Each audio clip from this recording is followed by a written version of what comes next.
play the intro? Sorry, it's going. Welcome back, Davidson's All Natural Gym.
Hello, everybody, and welcome back to the Sawmill and Forestry Roundtable.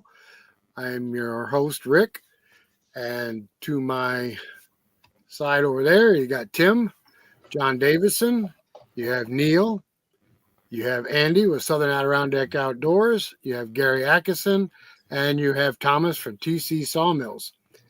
Now, Neal and Gary and Thomas are TimberKing owners and operators, and they're here tonight to talk everything about TimberKing. So if you own a TimberKing or are thinking about buying a TimberKing, tonight is the night to ask your questions. All right, so we're going to start out with Gary. Gary's going to introduce himself, tell a little bit about himself, and then we'll go to Thomas, and then we'll go to Neal. Go ahead, Gary, take it away. Okay, I'm retired couple of years ago from Volvo Construction Equipment, where I worked for about 40 years, specializing mainly in customer-facing positions. Ultimately got to a position of vice president with the company. Always worked very closely with our engineering group. Volvo, of course, highly regarded company. We had three core values: quality, safety, and care for the environment. Safety being a big issue, and a lot of the changes that I've made to the my TimberKing 2020 incorporate many of the things that I've learned over my career with construction equipment. Go ahead, Thomas. Take it away, Thomas. Right. Good evening, everybody. Hey, everybody, Thomas here. Yeah, so Thomas O'Brien here. I'm currently in the Navy. I've been in the Navy for about 16 years, currently a commander, stationed here in Millington as a detailer, but I've owned sawmills since 2003. If you've seen my channel and everything, mostly TimberKing Sawmills, but we also look at all sawmills with our searching for sawmill videos. I've owned a TimberKing 1220, TimberKing 1400, Wood-Mizer LT15, Cook's MP32, TimberKing 2000, TimberKing 2020, TimberKing 2220, and currently a Lucas DSM 23 as well. Absolutely love anything dealing with sawmills. I usually host 1 to 2 sawmill seminars a year. Love getting to meet people, talk about wood, identifying trees, all sorts of stuff like that. Absolutely love the sawmilling community. Have worked also as a logger in the past. Back when I was in college and everything, my summertime jobs was walking timber with a logging crew and everything and doing that. So all around, very excited to be here. Thank you all for having me on. All right, Neal, your slot. All righty, Neal Verrett with Riverside Wood and Farm. The first sawmill that I purchased was a TimberKing 1600. It had been ran down, set up, and not taken care of. I purchased that mill in 2019, and I went through that mill from the front to the back, replaced, you name it, I replaced it, went through it. Got that mill going, and the original reason I bought the mill was to build a house. And, of course, the prices of lumber went out the roof and in 2020, and that's when I started cutting for the public. And from the rest is history. I started a house with my mill, just like I had planned. And after cutting for the public, that kind of grew into a 5-figure yearly income. I guess it'd really be a side hustle, but I have cut a lot of wood on that mill, and then I got rid of that one, and now I own a TimberKing 2020, which I don't think I would trade that mill for any other mill. I love that thing. So we got one question already on the TimberKing Sawmills. Did you put that one up? I always wondered why TimberKing Sawmills aren't as popular on social media. Anybody want to take that question? I can go ahead and take that for you. So TimberKing Sawmills, they've been around for a long time and everything. They've got about 40 people working there. They don't really focus on putting a lot of money into their advertising. But they do get out there. They make fantastic sawmills, in my opinion. One of the best mills out there on the market, fully hydraulic or anything. But yeah, it's the poor marketing, I think. Wood-Mizer, they've really hit the niche on that. They know how to get out there, talk to the people, and they will also help to sponsor said people. TimberKing, they're, again, small company, not really looking for sponsorship and stuff like that, but they just want to focus on their product, getting good product out to the users and everything. But I will say they are some of the best customer service I've dealt with has been with TimberKing. But again, it's a small little company there in Missouri that doesn't really focus on the bling as much, and they just focus on building sawmills. Okay. If you got any TimberKing questions, guys, throw them out there right now. Now's the time to do it. So, well, which one of you guys are the biggest? Let's see, what's the word I'm looking for? Modifiers. Who modifies the most? I guess that'd have to be me. It is you. Yeah. There isn't any part of that mill I haven't touched, and that's not because there's anything inherently wrong with it. It's just me. I'm working constantly to make that thing do everything it possibly can do to make it safer, to make it more reliable, and to make it, of course, make lumber faster. Gary, I have some pictures I can put up if you want to explain what you've done to them. Okay, they're probably in no particular order, but I focus on three main areas: enhancing the safety of the mill. For me as the operator, but I do portable milling, so I need to make sure my customers are all safe and sound. I work on improving the reliability, basically to eliminate unscheduled downtime, crazy things that happen that get in the way that sometimes will cost you a day's worth of work. So what you focused on there, if you back up one, that's the drag back table that I've developed. And I use some Wood-Mizer components there as well. You see that drag back arm with the chains on it, that sort of thing. That's right off a Wood-Mizer LT70. By the way, you might find it interesting. I call the guys up in Indianapolis and say, hey, I kind of like to put this attachment onto my mill. And they ask me, well, okay, what model do you have? Well, it's a TimberKing 2020. I usually expect them to say, maybe some 4-letter word and get out of here and hang up on me, but they are just the nicest people you can imagine. They've helped me spec out a number of different wood miser items that I put on the mill. It's pretty cool. So what's this one? Go ahead. Does any sawmill, TimberKing sawmill, come with a drag back at all? The 2020 and above come with a drag back now. Okay. It's a basic drag back, but it's got some shortcomings. What you're seeing there is actually a debarker from once again Wood Miser LT70. I developed to put that on the TimberKing. Basically, I'll look around and look for things that what I would call best in class. In my opinion, the 2020 TimberKing in that size range of the horsepower and that sort of thing, to me, and my two buddies will agree, to me, it's far and away the best in class, that mill. But now, what horsepower is that? Well, officially it's 24.9. Yeah, that's 24.9. Yeah, that's officially what the horsepower is. But we're not going to say anything more on that topic. There are tricks you can do. Let's just say. But anyway, that's it's a fully mechanical diesel B1505D. You can tweak it. Yeah, but anyway, that picture was a Wood Miser debarker off of LT70, and that is a fantastic product. What that picture is there is actually a power tow roller, which I put in place of the standard tow roller. What that allows me to do, I've added a couple of hydraulic circuits, and of course we all know that when you load up a log, not every time is it situated over the bunk properly the way you want it. Might be a little off center, or whatever.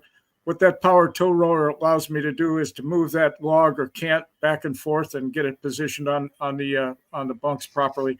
That, by the way, is off of Wood Miser. I think it's WM2000, whatever. Had to add a couple hydraulic circuits for that, but that I use every day. That's indispensable. I can see where that would be indispensable. Yeah. This is a modification that I've done, and I offer that for sale. It's a little kit that allows you to take the standard log clamp vertical travel and extend it about 5 inches from standard, and that allows you to basically flip cants and move your logs and actually turn them without using the chain turner. It's particularly important when you get down to the finished product. When you use a chain turner, a lot of times it'll tear the corners off the lumber. By using that log clamp and having the longer travel, we're able to turn the cants over the center of gravity and get them to flip. And it also allows you to work a whole lot faster. Nice. Yeah, that's a sweetheart deal. This is a photograph of basically a stock TimberKing log clamp versus the longer version that I offer a kit for. Very nice. Okay. So nice. For under about $500, you can make that conversion and go and this is a picture of the wiper system that I do. The felt wipers will lubricate the blade, and then the other side that you see goes on the drive side, and that burnishes the top of the blade and the drive wheel simultaneously. Works real well. Buy a new computer, babe, huh? That's for the diesel drip, correct? Yes, sir. Yes. Yeah, we do. We recommend that you go to an electric solenoid valve that's wired in with your clutch circuit. So every time that you flip the switch to engage your blade, then it opens the solenoid valve and starts your drip instantaneously. Gary, has TimberKing approached you on any of the stuff that you've done, or no? Actually, I got a great relationship. I'm talking to the TimberKing guys almost weekly basis. We're best of friends. I think they've got sort of the attitude that, hey, he's got that neat little system for the guys that, that want that, they can contact him directly. The thing I need to emphasize is I don't care what business you have, whether it's Wood Miser, it's TimberKing, it's some other sawmill brand. There's none of them that would be able to do the kind of modifications that I've added to my 2020 and stay in business. Right. Stuff that I've added, it's just way cost prohibitive for a manufacturer to do, Right. and stay in business. They wouldn't be able to be competitive. Right. Yeah, unfortunately, everything's all about cost, Yeah, and that's true. That I'm from a manufacturing background, so I understand. They've got to focus on the volume, but I will tell you that when it comes to value, you're not going to get a better value than that TimberKing 2020. It's just every time I run that, I've got a grin on my face from ear to ear. Have the blade wipers been applied to anything other than a TimberKing? Have you had? Well, I've sold, I think, 300 of them, something like that, or 350 sets. If I ever had maybe someone drop me off an LT40 or 35 or something, maybe I could work on something. But then if I had that, I wouldn't be able to run a sawmill anymore. I'd be selling wipers full time. Yep. What do those mount on way, the roller guide, Gary, or where do they mount? The one on the lube side mounts on the blade guard, and it follows the guide roller on the lube side. Works very effectively. It's on the inside, so it does not affect the cut width at all. And then on the drive side, it's mounted on the shroud. It stays in a fixed position. And I went through several different prototypes and developing the thing. I had one that was really kind of exotic, where it had a felt block on both sides, top and bottom of the blade. But it would have been way too expensive for a typical person to employ that. It had a bunch of intricate welding involved, and that it just wouldn't be practical, for most people. The interesting thing was, I said, well, that's just not going to be very practical. Let's just lube the inside. And as it turns out, I don't know how it works, but it worked just as well as having felt blocks on both the top and the bottom of the blade.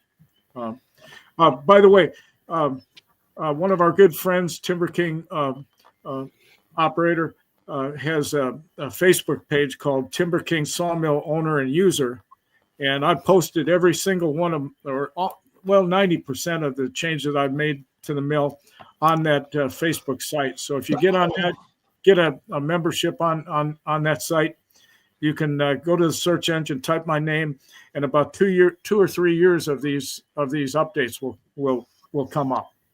And of course, you could get on my website. My contact info is there. I field calls almost every day from people asking questions about how did you do this and how did you do that. I'm happy to help.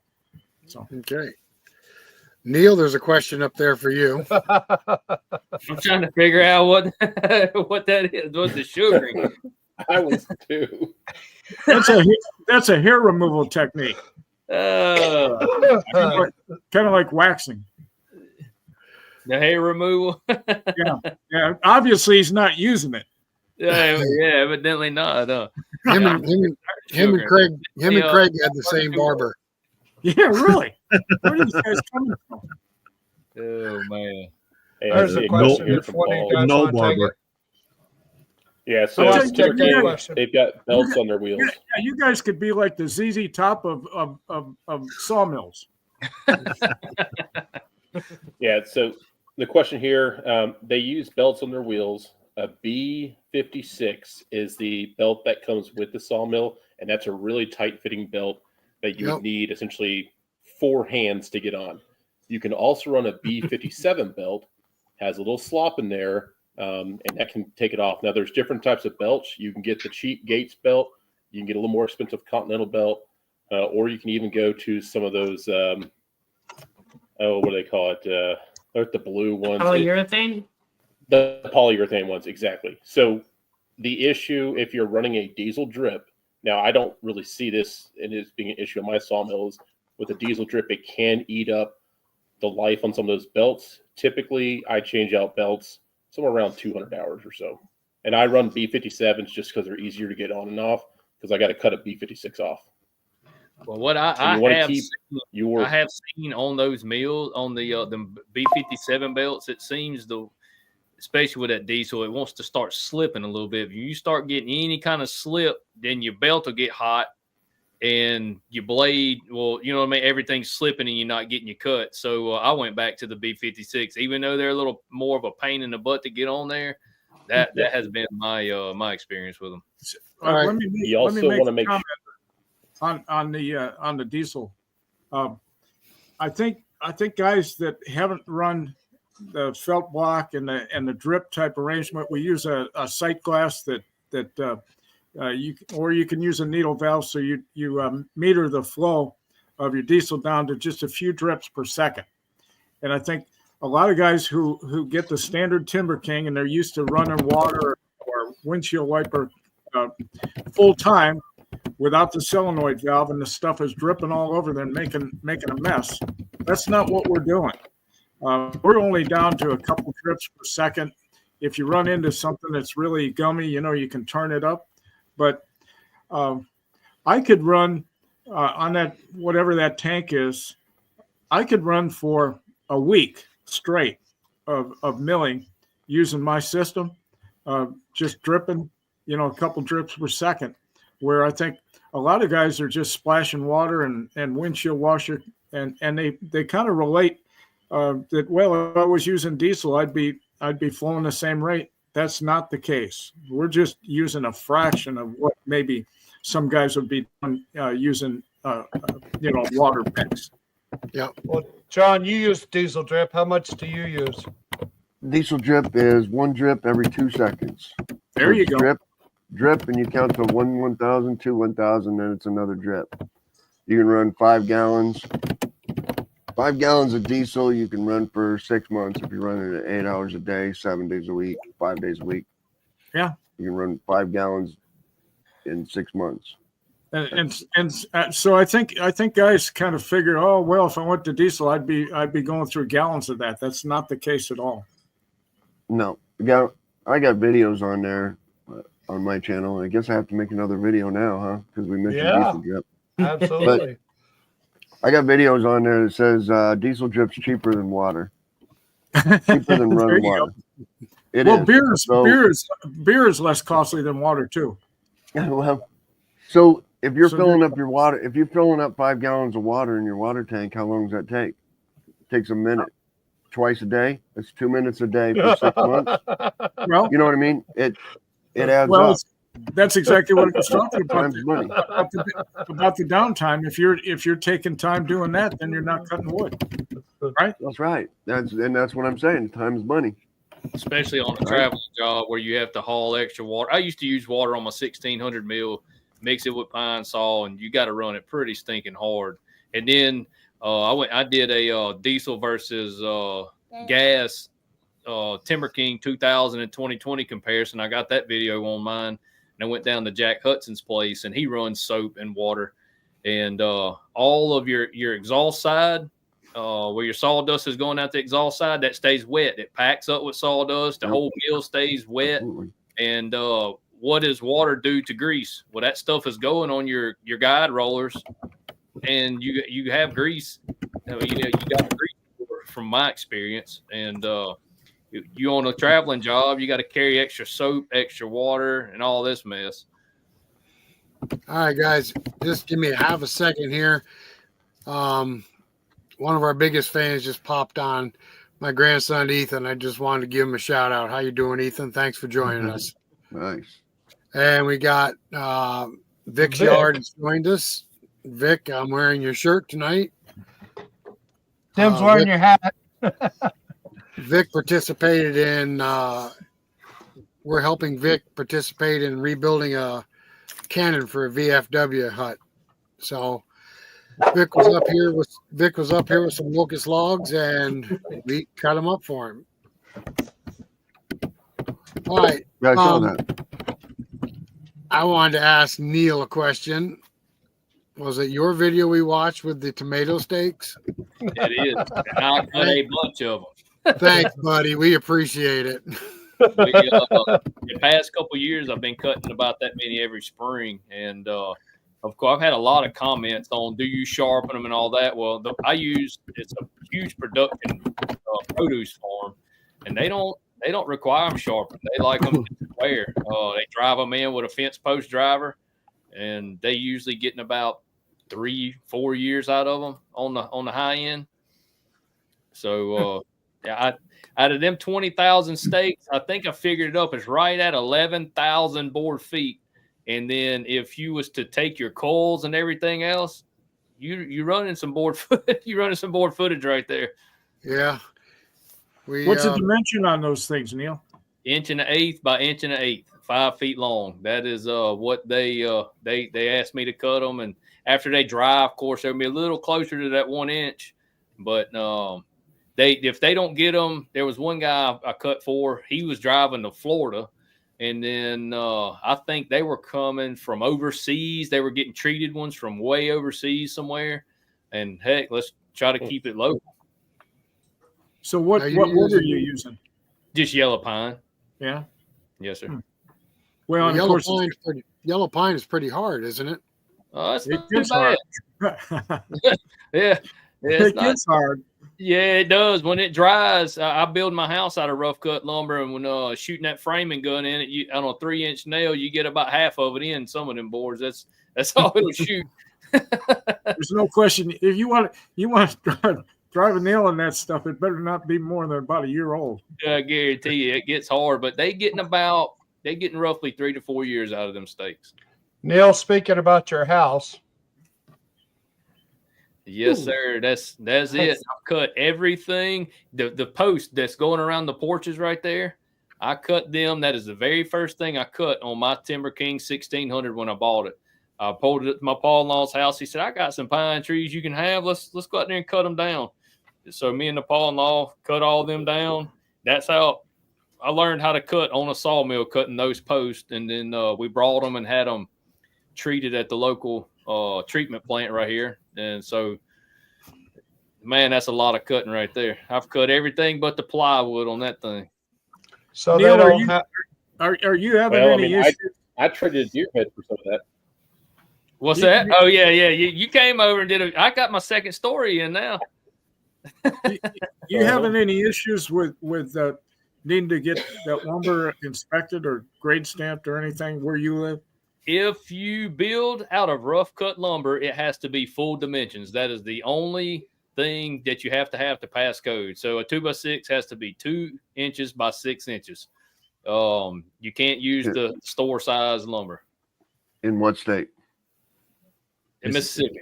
Yeah, in Mississippi. Yeah, I think it's one of those kind of things where your mileage will vary depending on where you're at. Yeah, it's and some people won't let you even use it. I'm just a few miles over is Mobile Road, Alabama, and you can't use rough cut lumber over there. As far as I know, I've been told that you could. Well, here in New York, it goes county by county. We are close to another county, and you can actually grade your own lumber and say it's number 2, and they'll take your word for it. In the county we live in, you have to get a lumber grader to come up and grade it, but you can use rough cut. It just has to be graded by a lumber grader. And see right here, just a couple miles north of me is George County. I'm in Jackson County. You got that building inspections and everything else. In George County, the only city that's in there is Loosedale. As long as you're outside of those cities' limits, where Thomas used to live, there's no building codes. You can go cut regular size 1.5 by 5.5 and build something with it, and you don't have to have anything inspected. So, like you say, it's county by county. It don't matter what state you in, probably. Yeah.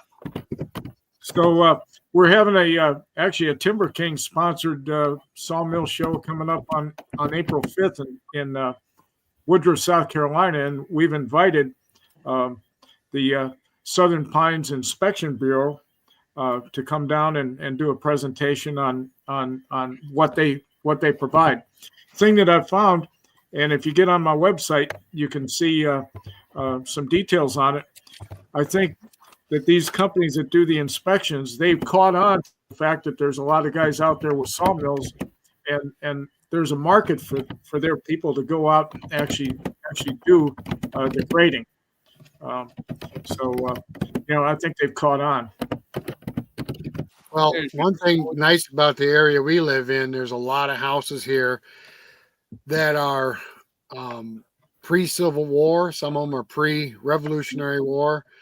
And everything back then was built out of actual 2x whatever. Yep, full size. So when they are doing a remodel in the house or something, they'll come to us and say, can you cut these 2x6s or 2x8s? And that gives us a little business right there because we're able to do that for them. Yeah, and see, another thing, you use rough cut lumber like that, and it dries the rest of the way standing, or however you're going to use it. A lot of it turns to lighter knot, which termites ain't going to fool with, and it's way harder. Yeah. Lighter knot, is that the same as fat lighter, right? It is, yes, sir. Okay. Yeah, same thing. Yeah, we used to have fat lighter down in South Carolina. We can't find it up here. Oh, man, my property where I cleared all the trees out, it was a pine plantation. I got 2 or 3 pickup truck loads of that stuff. Man, that stuff's great, isn't it? It is. Yeah, just don't get a match near it. That's right. Yeah, exactly. Used to be dynamite plants would buy that by the truckloads. I guarantee it. Really? Yeah, I don't know why, but dynamite. I remember a dynamite plant in South Carolina. They would buy fat lighter stumps like there was no tomorrow. They're hard to find these There's days. a turpentine company one of my buddies worked for. They'd go out after a big tract of land was cleared. They'd pop all the stumps out, and turpentine is used in everything from paints to makeups to you name it. Pine saw. That's where pine saw. Mm-hmm. Yeah, I just don't understand what it was with the dynamite, but we had a dynamite plant, and they would buy as many stumps as you could bring them, as long as it was fat lighter. Wow. In exchange, they give you a quarter stick of dynamite to go fishing with. Yeah, that's right. No, I just said that. We never did that. Never. That reminds me of a story my dad always used to tell me. A guy out there fishing one day, throwing dynamite in the water. Hello, Jack. Excuse me just a second. Hello, Jack. This is Jack Beckworth from Woodmiser here in New York. So he just stopped by and said hello. Hey, Jack. Appreciate Hello, you Jack. stopping by. Hey, Go ahead, Jack, Neil. Also, I'm want sorry, to say didn't hello mean to to Floyd. interrupt you. go ahead. Floyd But, is my a dad- fantastic my dad was individual telling down me- in Florida. What's that, Nice. Tom? I was saying hello to Floyd. Fantastic individual down in Florida. Oh yeah, Mr. Floyd.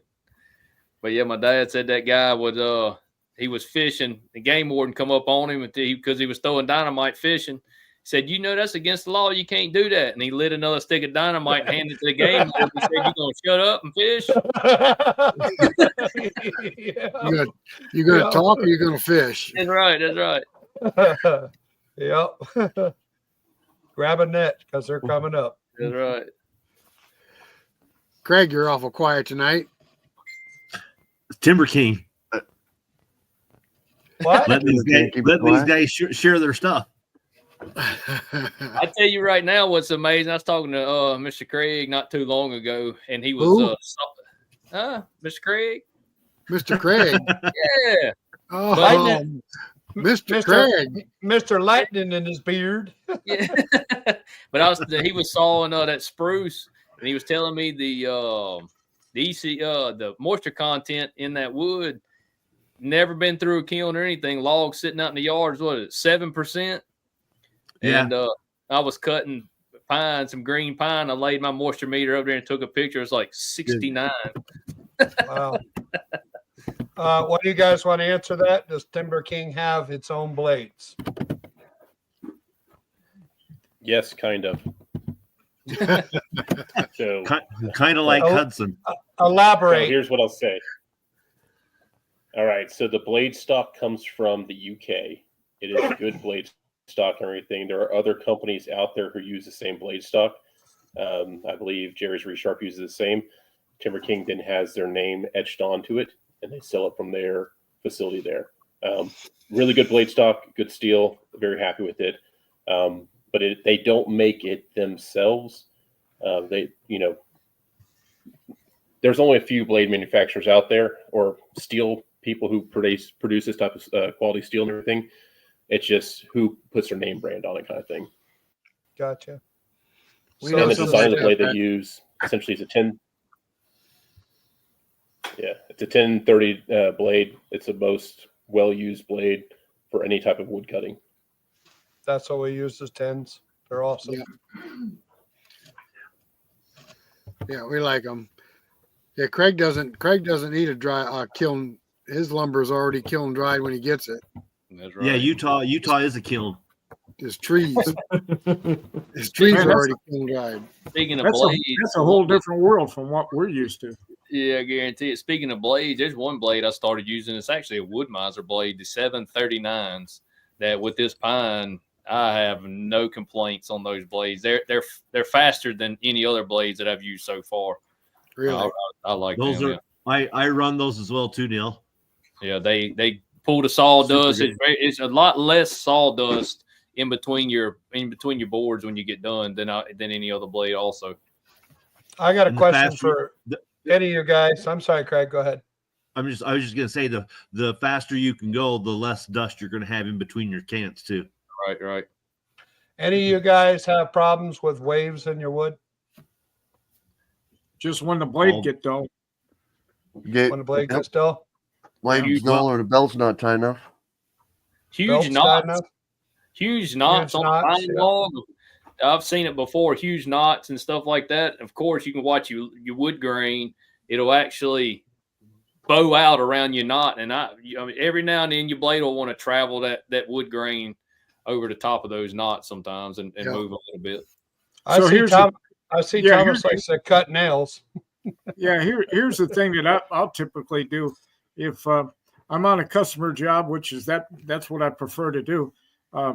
If they pull out, say, a log that's from the top, it'll just be not city, and I'll just tell them, hey, look, set that aside.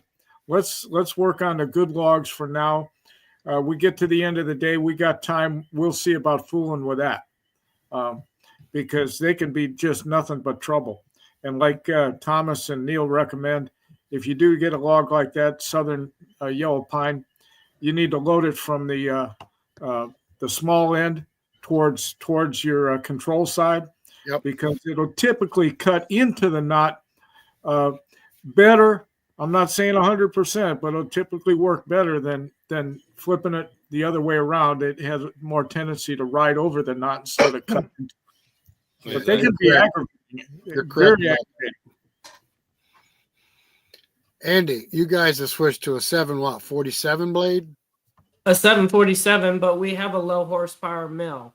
So we tried the 739s and we didn't have enough power for them. Okay. We couldn't mill fast, so therefore it wasn't clearing the sawdust out. The 747s are better for a low horsepower mill like we have. We have a 19 horse Kohler. We didn't get the 25. We kind of regret it. We wish we had gotten the bigger engine. Now the 747s, you like those better than the other blades, or is it still out? Yes, with the lower horsepower. Paul hasn't been thrilled with them, but I don't think they're appropriate for frozen logs. And since we've gotten them, we haven't had summer weather. So I think this summer we'll find out if we do like them. Let us know on that, would you? Yep.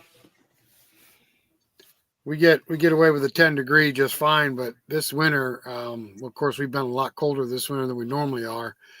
We've been having a heck of a time with this hard maple. With the hard maple, we would probably go to the 4 degree. Yeah, we're not. I was just gonna say that those Hey, guys Thomas, need to have a couple Tim, 4 I was degrees just on giving them. you a call and telling you that you're not up on Yep. the stage. It looks like that you timed out or something. You probably need to go out and come back in. I'm going to mute. Who timed out? I got him muted.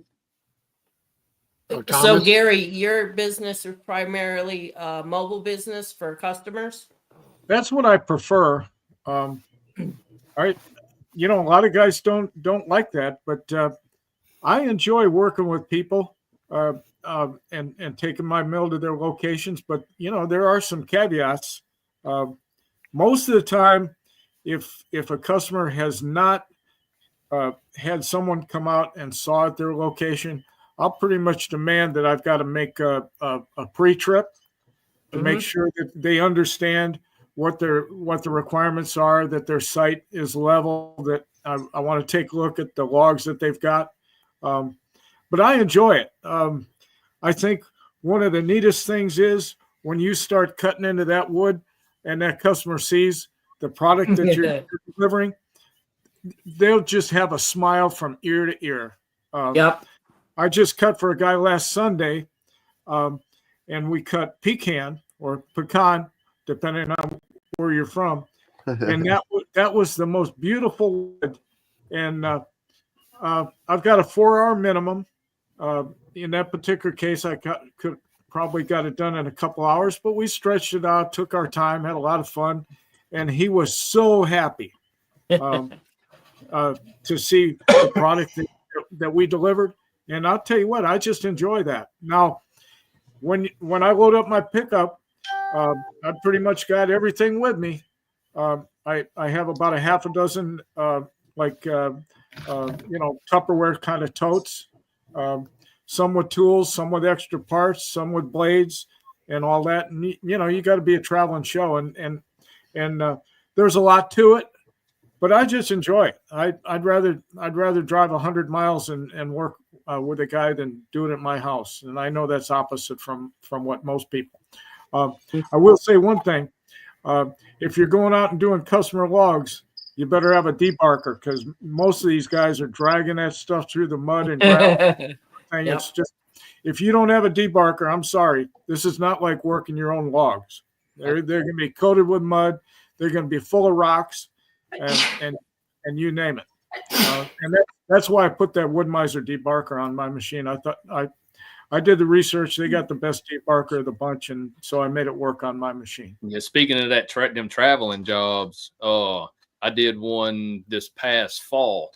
He had, I don't know, 2 or 3, I forget how many thousands of board feet. It was close to 10,000 board feet. All he wanted was to square the edges, cut one by whatever it was. Yeah. And one thing you got to make clear is, I said, because he's never had any wood cut up, I said, you do realize all this wood has to be stacked. Yeah. This is my hourly rate. If you want me to stack it, it's still this hourly rate. So you can either have somebody here or I can provide you with somebody. But for people who never cut, I mean, you stack 10,000 board feet of 16-foot 1-bys. I had 2 piles that was, I don't know, 12, 14 feet wide and almost 8 feet tall. I mean, well, I make one thing real clear. Here's the deal. You want me on the controls of this mill. You do not want me running my chainsaw. You do not want me pulling wood off, because here's the thing. The price is the same. That's right. That's exactly right. One of the guys posted, and I love this, and I use this quote. I tell the customer, look, when I set up, it's $100 set up. Once that mill turns on, it's $130 an hour. And one guy posted on Facebook, he said, when that mill turns on, I don't care if his wife wants me to mop the floor. The price is the same. So you need to have help, and you need to have your ducks in a row. I'm not stacking this stuff, but if you want me to, it's a $130 an hour. That's exactly right. Yeah, Yep. That's it. But to be successful doing the mobile milling, you really have to do your homework, and you have to set customer expectations. That's right. This is how it's going to work.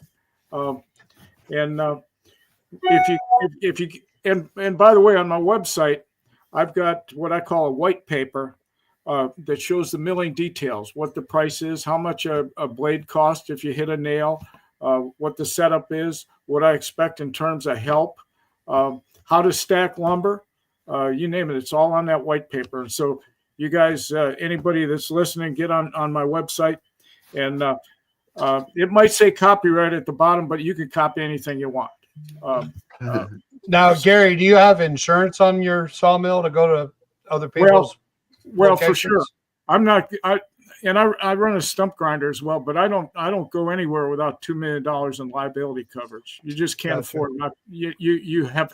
You've got to have that. You might be self-insured on the total loss of your mill running up and down the road, but you cannot afford to in this day and age to run without liability insurance.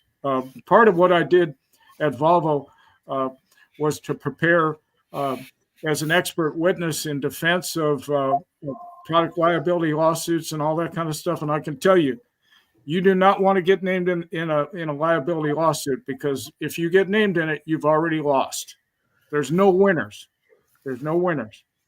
And that's why I concentrate on the safety aspect. All my machine, my machine has all the original guards. I put a strobe light on, so that whenever the blade is engaged, the strobe light's going. I tell people, hey, look, you stay back. Strobe light. No one that works on the discharge side, you stay away from that. And part of the issue on having a drag back is those logs, when the lumber comes off, they're coming off in a safe spot. We're not pulling from the side. And that just keeps people out of harm's way as much as you can. But yeah, you got to have that liability coverage. And I advise, if you've never used a drag back, it will change your life, Thomas. Brother, let me tell you what. There is no comparison. There's no at 1600 mil work me to death. You stop, go up there, push the scabs off one side, cut, then throw the boards off, and your tractor's in and out. You can't have a log deck because you got to be able to get your scabs off, and it'd wear you out. Well, you pretty much need a forklift if you're working that way. Yeah, but I don't cut a lot of dimensional lumber anymore. I custom cut the unique stuff. That's high dollar. And that's the cuts per inch dolly value is pretty high. Yeah. Well, I don't have that luxury down here. I just got pine. Yeah. Hey, I love. Yeah, we're one of the most dense areas in the United States for variety of species of trees. The densest part is kind of like in northern. You're locked up again, Thomas. Yeah, sorry, started freeze up there. Neal, I love your videos, man. They are really good. Sorry, there's storms going through here. Shoot, not that I sure appreciate it. We've been working hard on them things.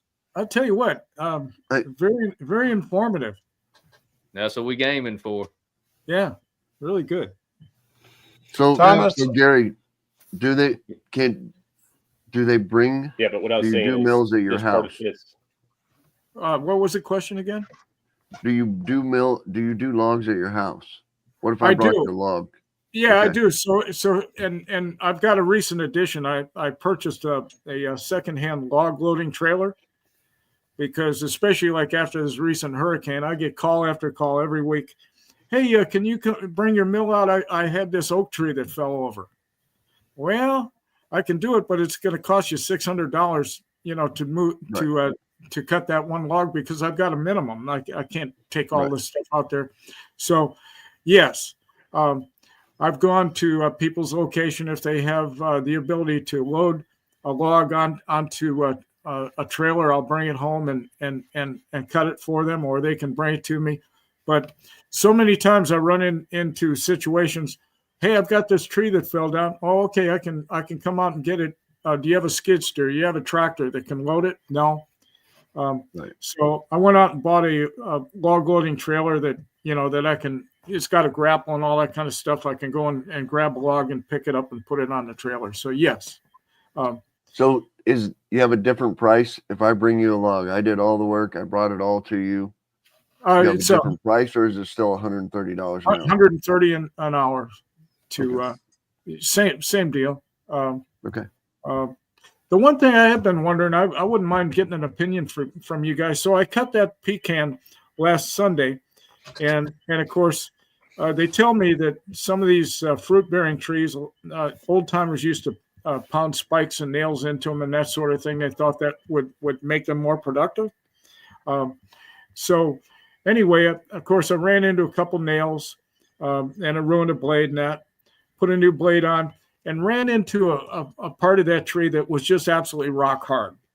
And since then, and that actually before I started putting in some carbide tip blades, and so instead of $30 or $40 a blade, they're $100 or $120 or whatever the number is.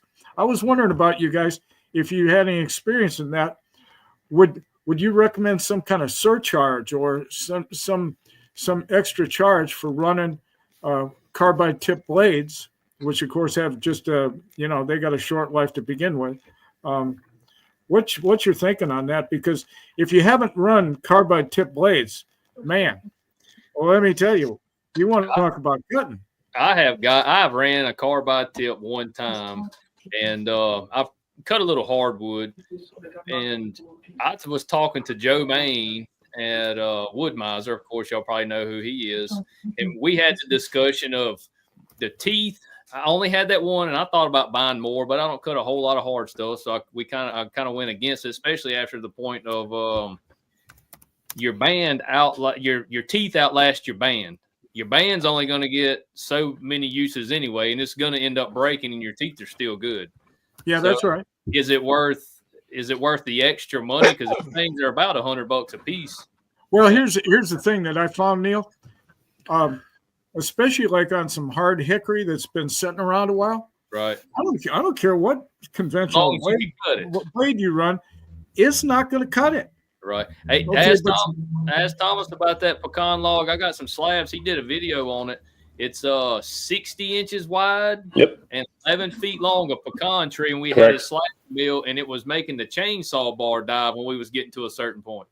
Yeah, I'm telling you what. So that's so my point. Pecan and hickory are in the same family. It's a hardwood. Yeah. Pecan and hickory, same tree, just about. So if you can only cut it with a carbide tip blade and nothing else is going to work, it seems like you should get more money. I agree. Same. I would change to a 4-degree blade to cut hickory or pecan.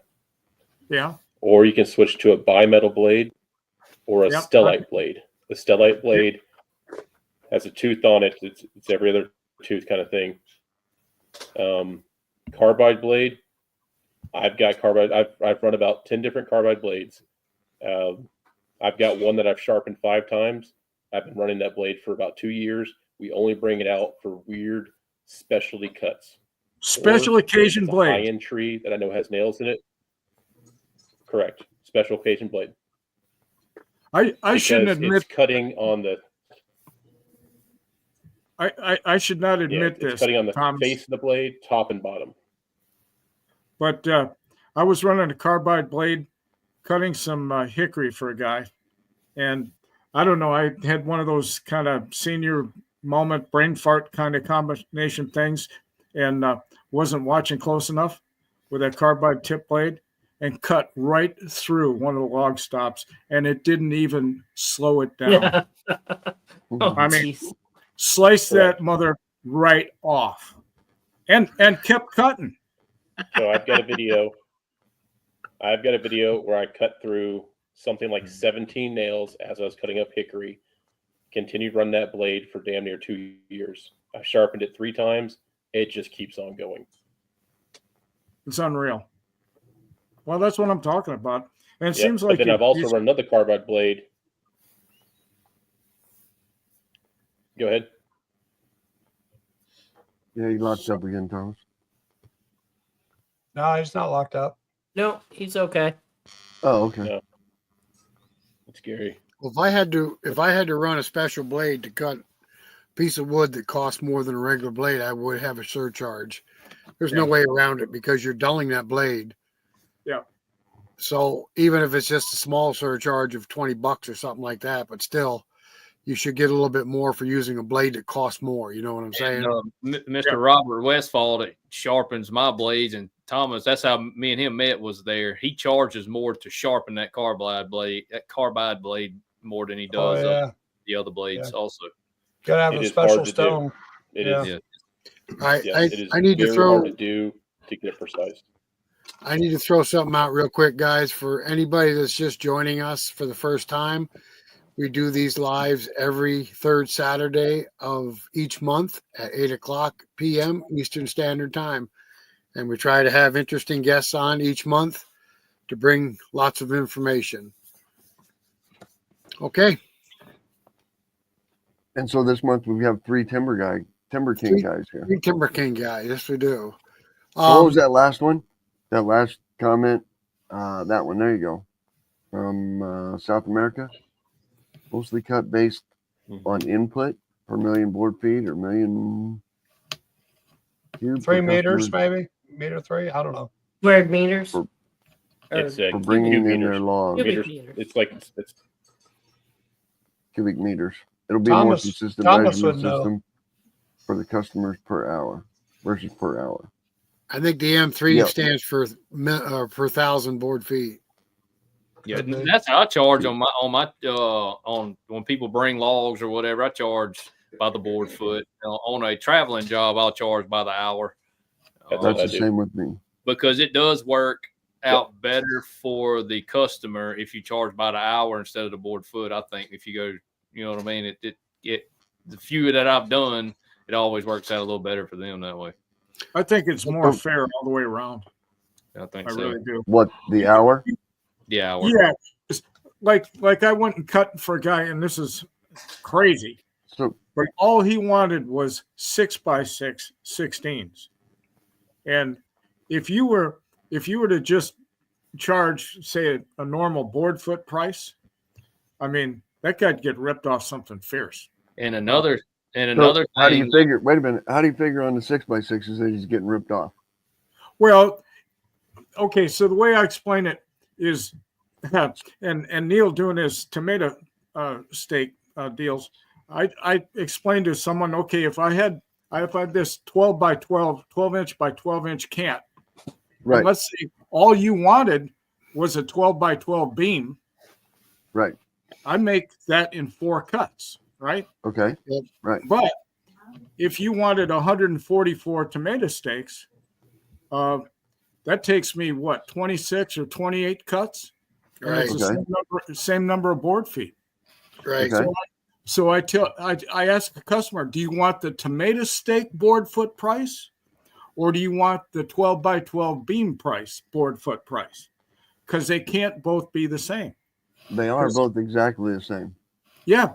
So that's why Yeah. I explained, look, But Gary's charging per hour, so it takes longer to cut the steaks And than see, it does the beams. that's what why I you're saying. see your one buys at the store used to not cost as much. I see why they cost more now, because it takes more time to Right. cut the same amount of board feet as if you was cutting them posts. So it does. It's a whole lot more once- time, wear, fuel, your overall cost is more. Once I explain that to people, I say, okay, look, I can give you the tomato steak price, board foot price, or I can give you the 12 by 12. But if I charge by an hour, and I'll also give them a range. Okay, here, mister, the lowest at $130 an hour, the lowest I've ever done on board feet was 35 cents per board foot. And that's hauling ass. Okay. Yep. On the other hand, you give me some snaggly log that's banana shaped and I'm supposed to make something productive out of it, it's probably going to cost you $1 a board foot. It might be Right. more than that if I got to fiddle around on it. And then, But I'm going to give you a fair value, and we're going to make some lumber, and it's going to be quality stuff. But Right. And You know, another I agree. huge thing, like when you're cutting for somebody, and if you charge by the board foot at their place, you have a pile. Like I was cutting for that one guy. I keep bringing this one job up because it brings all these circumstances into one. you have, he said, one by whatever. You have to keep a notebook for every log and measure every board to know at the end of the day how many board foot you cut, or it's just that set price per hour and just be done with it. Well, here's another thing that I do with customers. So a customer calls me up. I've got about 30 pine logs and I want them cut into lumber. Okay, what kind of lumber do you want? All I want is 2x4s. Brother, I have a suggestion for you. Home Depot. Because I cannot make you 2x4s for what Home Depot is charging for so-called 2x4 8 studs. Right. $3 a stud, just go and buy them. But now, if you want some really quality 2x6 or 2x8s, 2x10s, you want some 4x whatever it is, man, if you got logs with no knots in them, you won't be able to buy lumber like we can make you. Okay. Yeah. But if all you want is 2x4s, I'm not your guy. Okay? One guy come over and bought some 2x4s the other day, and he said, you're almost the same price as the store. I said, well, this is full-size lumber. Yeah. So therefore, you have more board feet in a full-size board than you do a store-size board. So, of course, even though I'm cheaper per board foot, it's going to cost about the same because you do have a bigger piece of wood. But look at the quality. Here's another thing. Here's another trick that I do, especially when cutting oak or something, more high-end. I have photographs that I carry with me of the price tags from Lowe's or Home Depot. So now 2x4s are a steal. You go and buy 2x4s for $3. Okay, great. But now 1x10s, Southern Pine, 1x10, 12 foot, $35 out the door at Lowe's. And so I'll show a customer, hey, look, that board that I just cut for you, that whole stack of 1x10s, they cost you, based on what you paid me, $7 a piece. Here's the price from Home Depot and Lowe's, $35. Right. Now that oak log that I just cut for you, a 1x10, 12 feet long, latest price from Lowe's, $12.74 per foot. Okay. Right.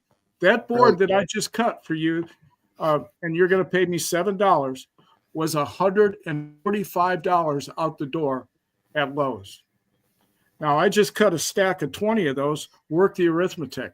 So what I'm doing is I'm selling value, okay, value. I'm not selling my cost. So have that price with you and show the customer what value he's getting versus the cost or the price that he's paying you. And the quality. Yeah, and the quality. I mean, I cut for guys and I say, I guarantee you could not travel 100 miles from around Columbia, South Carolina and buy a board like we just made. You couldn't find it. So I'm selling value. One of the things that perturbs me so much is some of these sawyers that are cheap in their pricing. There's only one person that's going to drive your price up, and that's you. That's you. Rick, you want to take that ash question?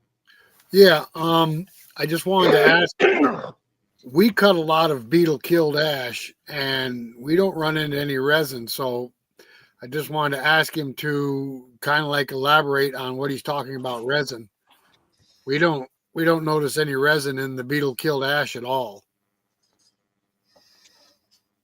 Is anybody else cutting up ash other than us? I know you and Paul do. Yeah. Yeah, we do, and I agree. I've never experienced resin in ash. I don't think it's the resin, so much as it's just the wood's already so dry.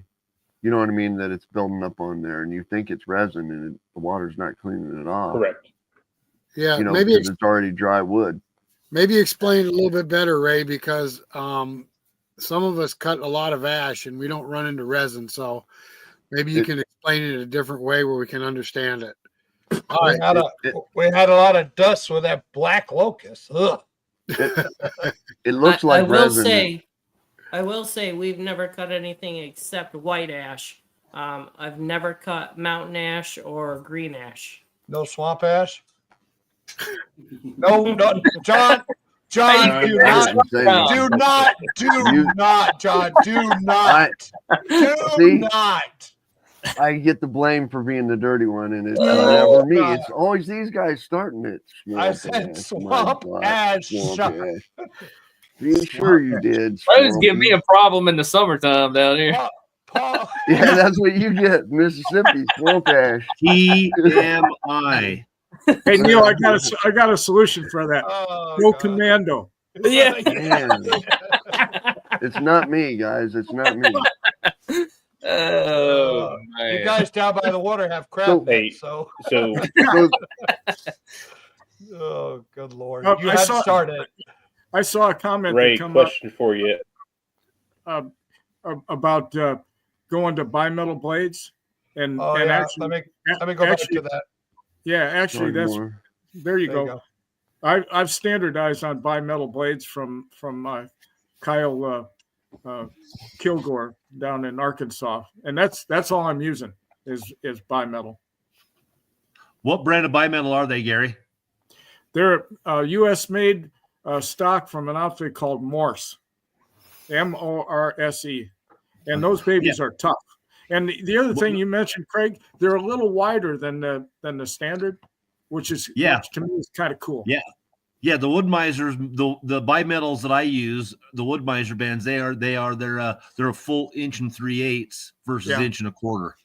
Yeah, and those babies they hold up. I'll tell you what. I love them. They're still half the price of carbide, and I can run them. Yeah, you're right. And especially with the wood I'm in, being out here, everything's so dry and hard. Those work really well. I don't know if you guys depends on what I'm- caught on to it, but Thomas and Craig and I did quite an extensive study on blade tension using the actual blade tension gauge. Craig and I got ours from Wood-Miser. Thomas got where did yours come from, Thomas? Lennox? Is that a Lennox, I believe? Yeah, Lennox. That's it. Yeah, Blade Lennox. manufacturer. And so, guys would say, how come you run 3,000 psi tension on a Wood-Miser, but only 1,000 or 1,100 on the TimberKing? It's all the same. It's about the mechanical advantage and the way that the tension is set up, but they're all the same. When we tension our blades up, they're just under the fatigue limit for the strength of material by just a few thousandths or a few thousand psi, but they're all the same. So just because your Wood-Miser gauge says 3,000, ours says 1,000, the actual tension or the tensile load on the blade is the same. Yes, they were super close. Our numbers were pretty close, weren't they? They were right on. Yeah. Yeah. And that was an interesting study. Yeah, that was Thomas, fun. you were supposed to do some kind of follow-up video on that. He's busy. Yeah. Okay, so My Ray got job back got to too us. crazy. Ray got back to us, said it builds up on the blade, and Thomas asked him if it's building up on the inside or the outside of the blade, Ray. So Just on the woods that are inside. heavy in tannic acid, which ash isn't, typically builds up to the outside of the blade. It's kind of interesting, builds up on the bottom of the blade. But resin type woods will build up on the inside of the blade, but it's heating up that resin as it's cutting through, and then it's solidifying the blade up that way. I was never aware of that. Diesel drip. Diesel drip will clear that up.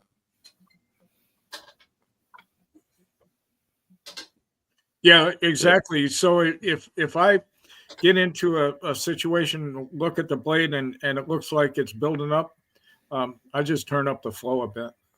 And using diesel, I guarantee, is going to clean it off. You can have a gummy blade and say, whoa, what's going on here? Turn that diesel drip up, they clean it right up. Yeah, usually you get into them real wide pine logs. That's when I got to turn mine up just a little bit. Thing to keep in mind, it's a solvent, right? And what I tell people, Neal will know about this. You cut one of those southern yellow pine, and the sap starts dripping out the end, right? Oh yeah. Put your hand on it, all right, and just get a big gob of that stuff, and then go over and use some soap and water versus diesel, and you tell me which one's going to clean your hand the fastest. That's exactly right. What the blade is the same way. That's right. Yeah, because sometimes it'll build up right before it comes out the other end, and you can hear it. It sounds like your blade's actually cracked. With some of that blade that build up on it, you can go there and turn it up just a bit for just a second, and then shut it back down, and it's spick and span again. Yeah. Yep. Whenever I've cut stuff that's had stuff where I have to have, I just keep a little squirt bottle of diesel on there. That way I just do a couple squirts here and there when I need it, and then that's it. Well, that's what we started doing. You're in a whole different world, Craig. I didn't know you had all that fun wood to cut versus what we cut. Yeah, I've got a bunch of dry stuff. Wow. That's a different thing. Dryness of the wood can be attacked. Yeah. Amen. All right, Well, so Thomas, Ray said it's and build then- up is on the worst on the inside. There's my mascot. Ooh. Thomas, I'm going to throw some of these pictures up. Why don't you explain what these are? Yeah, so hopefully my signal's okay, but that is some burl cherry, just a big burl that was on a cherry log that we cut on my dad's mill last summer. There you go. Ooh, Again, Look at this that. is on my dad's mill here. That's a large slab of black walnut. As you can see, it's nearly maxed out. So somewhere in the neighborhood, now you got to take into consideration log stops. That's probably about 35 inches wide. Wow. That's Nice. the thinnest sapwood I've ever seen. Exactly. That right there, Osage orange. If you've ever cut hard, dry Osage orange, you won't want to cut it again. I know where will that cause tree blade chatter, will cause blade to rise. Yeah, I see that John tree came smiling. out of West Point, Mississippi. I see John smiling. Yeah, that's some I hard cut it. stuff, also called rock. John, I know you'll know this one. That one is box elder. Yes, sir. Piss elder. That's Piss elder. Yeah. Yeah. It smells so freaking bad. That's more of it right there, isn't it? Yeah, those are some Yep. big 30-inch Elder. wide slabs. That tree came out of Tennessee, and I cut that in Mississippi. The tree, the more stress that's on the tree due to bugs, wind, whatever damage, is where you get that red to be released. And the more red, the more delicious smell you have. nice. Now, right there, there's a couple different names for this. Old timers call this red gum. This is a really old gum tree, or other people call it hilltop gum. This is essentially a subspecies, or it is sweet gum essentially, but it's in an area that had a lot of minerals and stuff in the soil. Old tree and everything had that reddish blue color to it. But gum is an interlocking wood, likes to move. Cut it at least 2 inches thick. You can't split it. You can't burn it.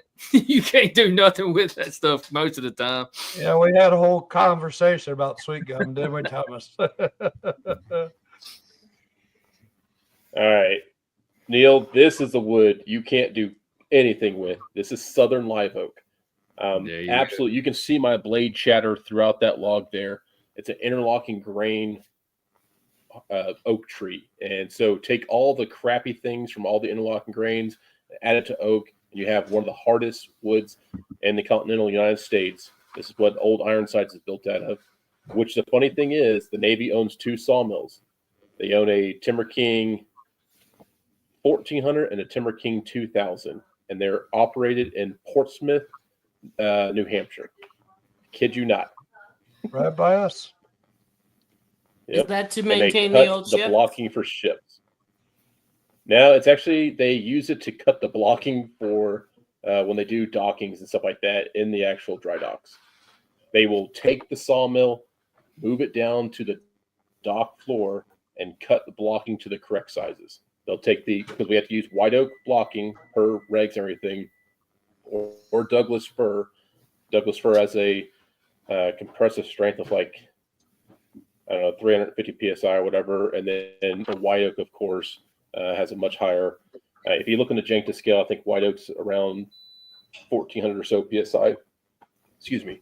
Anyways, we have a certain dimension we have to stick to in the contract, and we use sawmills. And again, this is some live oak here. You can see that grain pattern, how it all is woven together. That move, that wood, they will forever move on you. Yeah, I was just looking here. The Janka hardness of that live oak is 2,680 foot-pounds. What are we looking at here, Thomas? It is literally one of the strongest woods we have. Okay, so everyone, if you've ever cut cedar and you let it sit out and dry, this is on the end grain of cedar. Do you see like the little crystals there? It's silica. There's naturally occurring silica in cedar. That's why it's very important that you wear a respirator or some type of mask while cutting lots of cedar, because that stuff will end up in your lungs and stuff like that. But as it dries, you'll see that crystalline formation come out. That is the silica coming out of the wood as it dries. Well, that's good to know. Eastern red cedar. That's crazy. Mm-hmm. This was 2 weeks ago. That is about a 25-inch diameter by 14-foot long, straight as can be, not a single knot on it, black walnut. You can see that growth ring on there. There's not very much sapwood. We recently had a guy contact us saying, I have a few black walnut trees. Would you be interested? Went out to his property. He had about 15 black walnut trees. We got about 3 to 4 log sections out of each tree near that quality. You can see that was one of 4 loads of logs that we hauled off that property.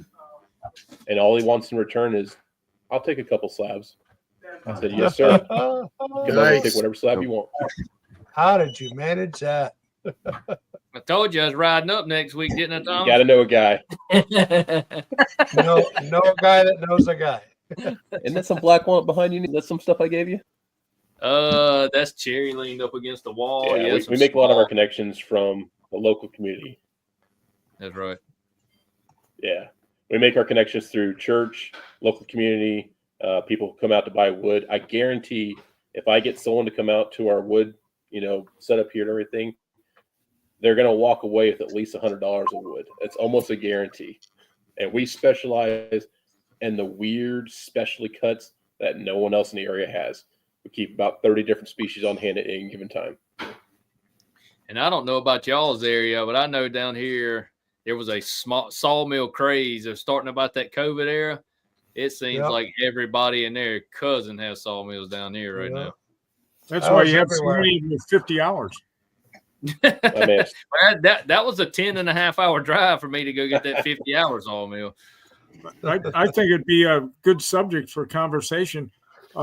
What are the main causes of 50-hour sawmills being on the market like within 6 months or 10 years after delivery? I think it probably comes down to the first time they cut a log to figure out how much work it is. It's a lot of work. You can't be scared of it. No problem. Well, during COVID, you couldn't find a sawmill anywhere. That's right. I know up here we couldn't find one. I mean, it didn't matter what brand, nothing. And then all of a sudden, a year later, guess what? The market flooded. Yeah. I personally know 6 people down here within just a few miles of me that's got them. Yeah, we had several up here around us, but since then they've gotten rid of them. Our only big competition is the Amish. They cut a lot of pine, Rick? Yeah, we got several Amish communities 12 miles south of us, and every other one of them have a sawmill. But they cut mostly pine, so they don't bother us when we're cutting hardwood. See, Mr. Ford, one thing I'll say about during COVID time frame, go ahead, I Tom. flipped a lot of sawmills during that time frame. I would go out there, find sawmills that people are selling. I would fix them up, and I would sell them to fund other projects. Good idea. I Good mean, you thinking. know, Get out of this. And I predicted on my YouTube channel, I said, everyone's buying sawmills right now. Now's not the time to buy it. Wait 2 to 3 years. We're at that point right now. Now's the time to buy it. If you look at TimberKing, they used to have a backlog of nearly 2 years. Now they're getting sawmills out in like 2 to 3 weeks. yep. Thomas told me to wait. They had a He backlog said, at one "Wait a minute, point. you'll find you one." Yep. Yeah, I know. Jack Beckwith said Woodmiser was the same way, didn't he, Rick? What's that? Mm-hmm. The sawmills after COVID. They couldn't. Well, they were having problem getting engines and parts. I think was their biggest holdup of building mills. That's why they got backlogged. That's what was Hudson's Engines. problem too. They couldn't get engines. Yep. And that's one huge plus for the Kohler TimberKing was people. a big issue. Most of your little small parts that might give you trouble, a lot of them you can go to your local auto parts store and get a replacement piece without having to order all and wait on them and shipping and all that stuff. That is one huge Right. stuff. Hudson. You can Hudson's do that. the You same can way. do that. Yeah, Woodmiser too. But the problem during COVID was you couldn't get a Kohler engine. That's right. Where are you going to get a Kohler engine at? Kohler's, you know what I mean, a year behind, a year and a half behind. Well, Woodmiser has Kohler engines. That, They just can't- you know that Woodmiser Indianapolis had a lot full of sawmill. They had the frames built. You know what I mean? They had no engines on them, and they had no fuel tanks. And no fuel tanks was a big issue. They couldn't get enough fuel tanks built. And you're like, what? He's like, yeah, we got nowhere to put fuel. You know, you can't. We got no engine and nowhere to put fuel. We got the frame built. that buddy of mine right next door to me, he's got an LT35 and his Kohler burn up, and he went and put a Harbor Freight Predator on there. Now it don't have the power, but I guess it gets the job done. Hey, whatever it takes, right? That's right. Hey, that brings up another subject. Would you happen to have that picture showing the control station of my mill? Could you bring that up? Was the one I brought up earlier? No, it's one Yeah, that shows all the hydraulic controls and all. I don't know if Yeah. The second one you Yeah, brought up. it only let me download so many, Gary. Oh, okay. At any rate, someone said, "Well, burn this up, Gary. burn up that engine." Yeah. I wanted to mention that I think my mill had maybe 120 hours on it, and I was trucking along, cutting some pine, and I noticed that the engine was bogging down just a little bit more than it should be. And then one time engaged the clutch, and the engine killed. Now, what the heck's going on? I looked up, and that thing was blazing on fire. Oh, wow. Turned out that the PTO had a defective bearing, and that bearing tied up. I guess it got glowing red hot, caught the grease in the PTO on fire, which then caused the seal to catch on fire, and it was on its way to burning the dry belt and would have burnt everything. I think would have been a total loss, except I had a fire extinguisher and put it out in a couple seconds. Subsequently, I've talked to a couple different guys who said, my mill caught fire too. And we've had a number of guys on the Facebook site. I posted the where I have the fire extinguisher located on my mill, and now I'll have one in my truck, one on the mill, and of course a couple in the shop.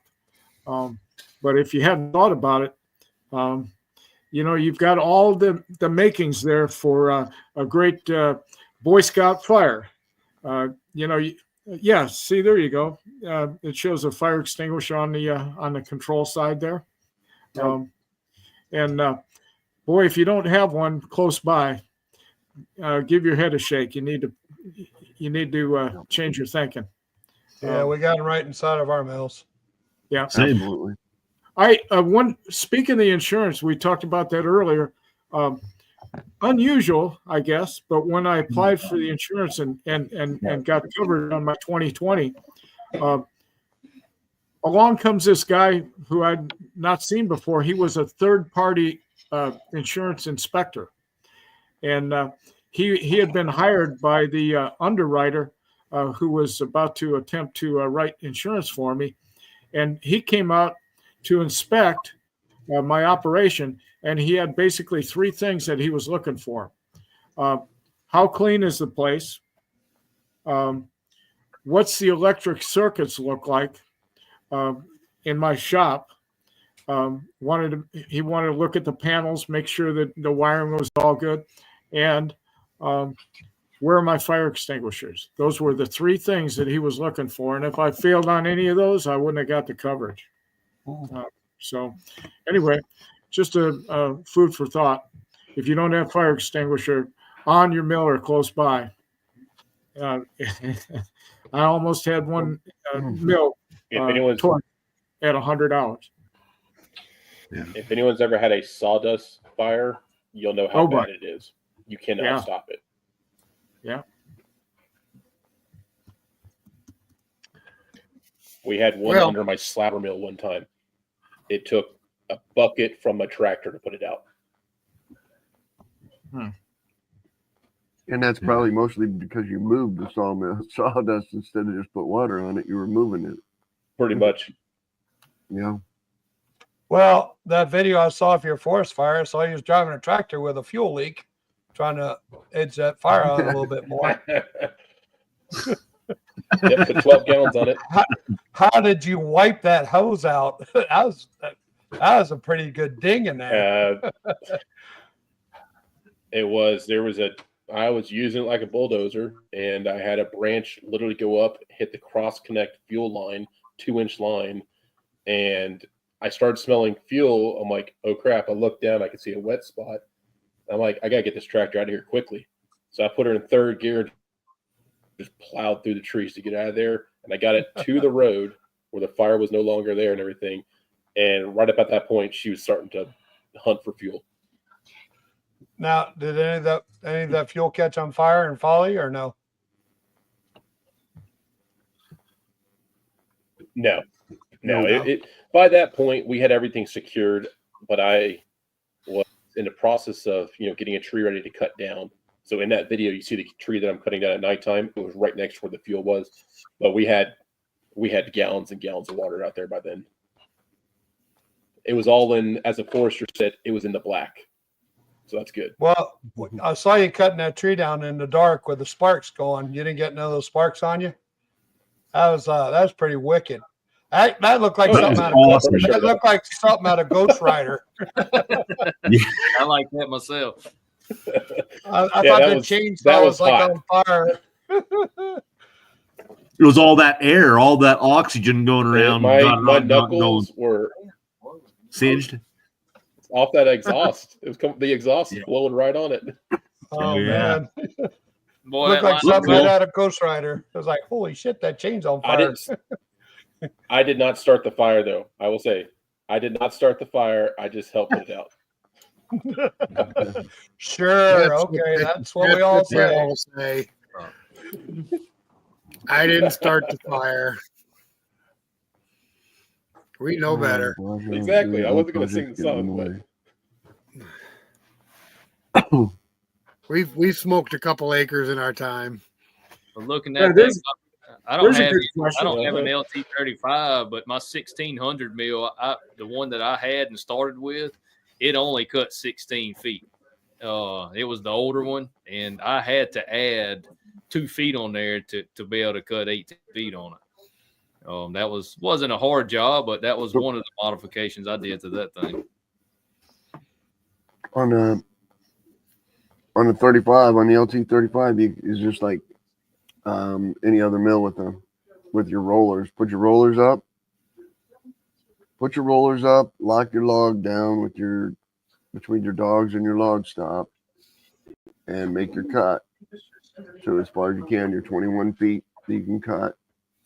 Then you got to back your blade all the way out. You got to wedge it and get it all the way back to the start, or however much longer you want to go. And then you release your log stop or your log clamp, release your log clamp, and you just roll the log backwards on your log rollers, and then you lock it down again, and then you make sure it's still level and even with your blade, and then you start your mill up and you go the rest of the way. I do it a little bit different, John. I make my first initial cut. I do have one other thing too. Go ahead, Greg. I was just going to say that when I do oversized logs on mine, I just make my first initial cut out of it, get my saw out of it, bring it back, roll it 180, do it again. That way, when I bring my timber back towards the operator, I've got a flat. I've already got a cut to set the log back down on it to finish, then roll it 180 finish, and then do the other, then roll 80, 90 to do the other two sides. We did something similar with the LT15. Yeah. What do you do? You use a chainsaw to get the offcut off of it? Yeah, and then when I'm doing just 1 inch cuts, I just set my skill saw to the depth. That way you're not, scarring making a mark on your timber. Sometimes I've done 27 foot on my mill without the extension, and I just rigged up some cribbing. And when you're doing the logs that long, you've got to keep the big end to the operator, or you'll never roll it, or you got too much weight hanging off the mill. Okay. I can't tell you. I don't have a wood miser. And I put a little note here about TimberKing Sawmills. A 2020 and above, probably even on 1600 too. You can add a 1 foot extension, still have enough hydraulic lines for the mill to operate properly, still have enough turn radius on the mill when you're towing everything, it will not hit anything. Just saying, our 2220 mill will cut 25 foot 3 inches, and just by cutting just a little bit longer than anyone else in the area has brought in a lot of business, because we can cut 25 foot beams as long as we can find a log that big. And that's a huge money maker if you find someone who's building post and beam homes and stuff like that. A log that big with no stress. Yeah. And the equipment to handle it. So I've got a 12-foot extension for my 2020, and let me tell you what, that thing is a money maker, because you talk about all these sawmills around, no one else has got that. I just did some 27-foot pieces for a guy, and on a board foot basis, it was twice the normal price. Should be three times. Yeah, and the guy never even blinked. Yeah. Yeah. So my guy's been asking me, he just on Friday, hey, what's your thoughts on cutting something 40 feet? Can we cut something 40 feet? I'm like, I don't know about that. I think 33, 35 is as long as I can do. You guys will make my head explode. Yeah. Holy cow. Well, the fellow up in Washington, Craig, you and I are communicating with all the time, Stuart Carruck. Yeah. Oh, yeah. He's got that custom, what is it, LT 450? The LX 450.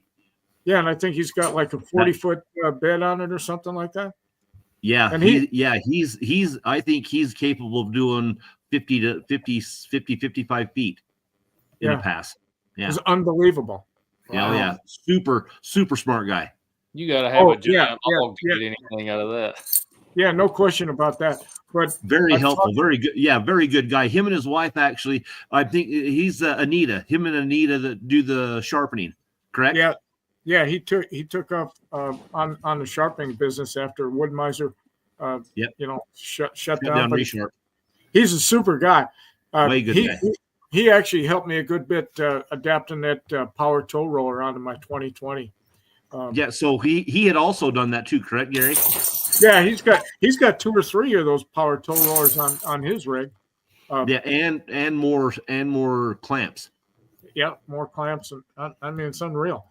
But Neal, like Neal is saying, if you're dealing, with logs that big, not only are you using the log loader, but you'll have to have like a track loader at the other end with a skilled operator to lift at the same time. Same thing about taking the lumber off. Something that big. I mean, you're probably looking easily 7,000-8,000 pounds. Oh yeah, Oh, yeah. Easily. I mean, So- that log mill right now is a pine. It's 38 inches and 39 inches, 14 feet long. And the Woodweb website estimates that log at 4,700 pounds, and it ain't but 14 foot long. Yeah. You're talking. You need some equipment. So for two passes, it takes a tank of gas, right? Yeah. When I'm doing that, my son's got a Takeuchi. I think it's a TL8 or some sort of thing, and we're he's having to do the far end while I'm working the log loader. So let's just answer this question right here. Let's just start at the Which beginning and answer this question. This question right here. Just start at the beginning, but say just kind of introduce ourselves again too. Say what kind of mill you're running, what are your top 3 sellers, and where you're located in the country. Just for everybody who's joining us here recently. Okay, I'll start. Right. Yep. We're in northern New York State in the Adirondacks. I run a Hud-son 30-inch mill. Tim? I'm also in upstate New York, and I have a Hud-son Oscar 330 Pro. John? What's your number 1, number 2, number 3 sellers? What kind of wood you selling? Oh, cherry, hard maple. Swamp ass. Cherry, hard maple, and swamp ass. No, not Right. swamp ass. Cherry, hard maple, and yellow birch. Yellow are our birch. top sellers. So I'm John Davidson, Davidson's All Natural Gym, or DANG. I'm in northern Illinois, running LT35. White oak is a big seller if I had it, but I don't. I'm all sold out, so it's red oak. Cedar, when I can get trailer loads, and walnut is the same thing. So right now I'm really down to red oak, cherry, and walnut. Next. I'm Neal. Neal. I'm Neal. I run a TimberKing 2020 mill, and as far as my sellers go, it's all I have is pine. Every now and then I get a hardwood that I'll cut slabs on, but Thomas knows it's pine all the way. Mention of pine, that's pretty much it.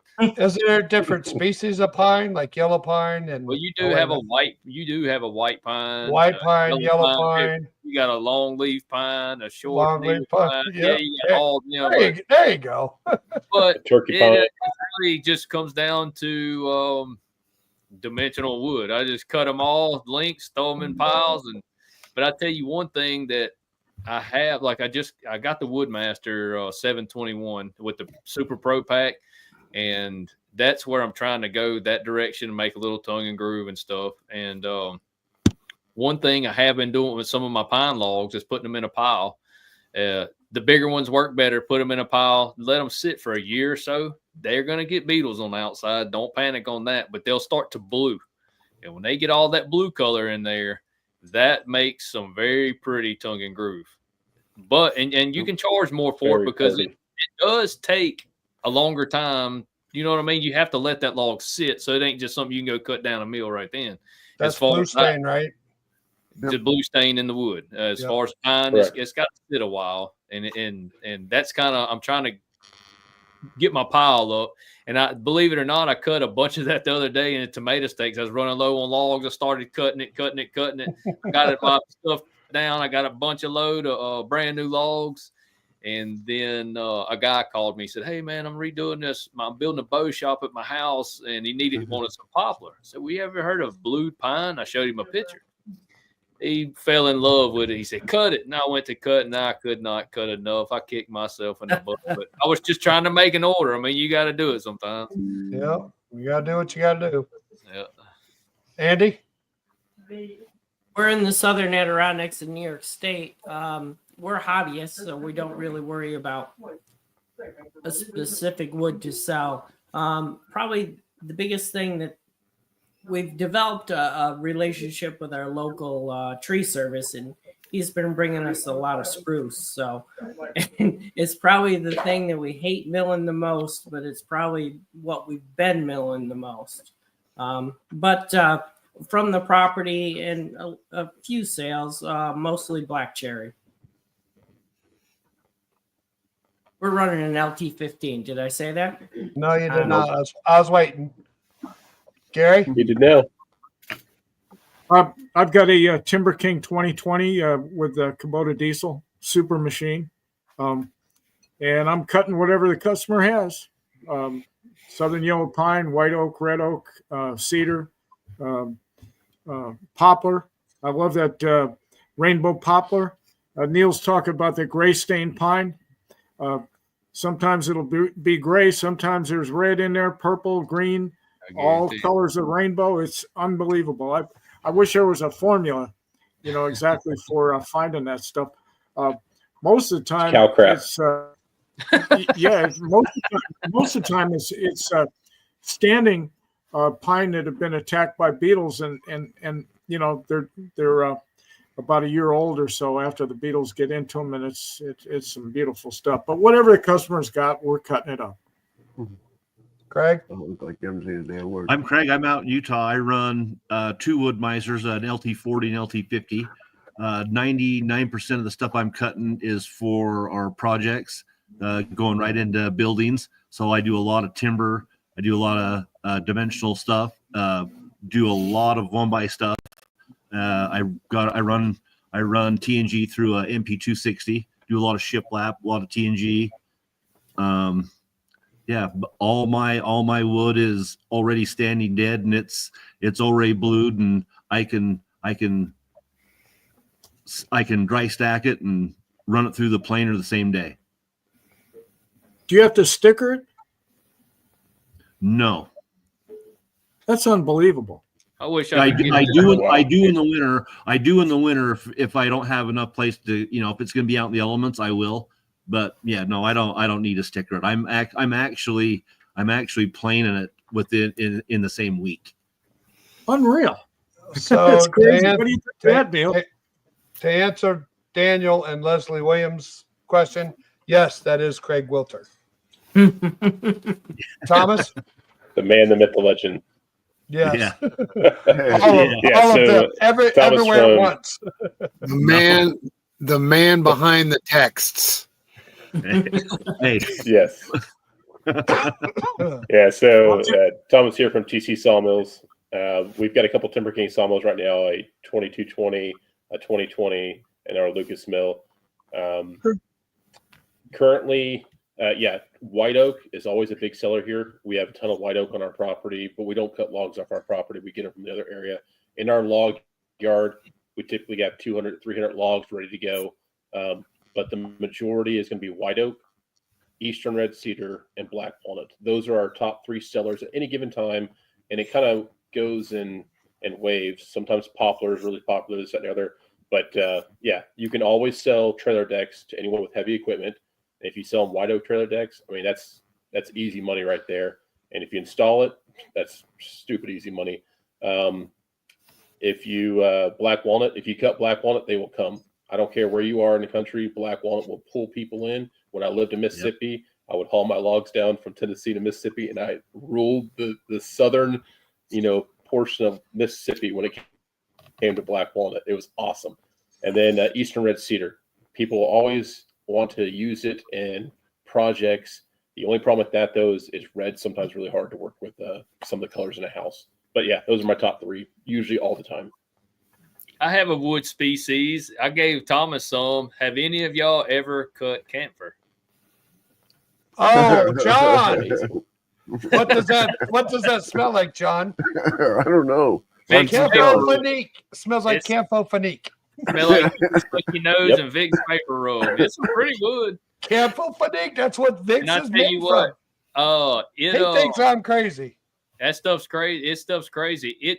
I've got a pile of logs out there. Knock your sinuses out. Yeah, I got a pile of logs out there at my place that has been sitting there for probably 4 years now, I would say. I have burned pine logs several different years, and them camphor logs are still sitting there, and I can go cut one right now, and they won't be rotting on the outside edge. And if you burn them, do they smell like Vicks? What's that? I said, if you burn them, do they smell like Vicks? No, you cut them, they do. I mean, the smell is so outrageous around It's pretty the potent, isn't it? It'll Yeah. turn your stomach. I mean, it's crazy. Thomas has got something from in his car. Yeah, I was just going to say, I was telling John about the camphor logs, how they smell like camphophenique, which is Vicks. That's right. He just laughing at me. He thought it was funny. It's amazing what it smells like. People come over, I say, you get your knife or something and scratch that wood and say, smell that. Thomas, can you show the pictures of your house? I went that you down have to Mississippi. in your place?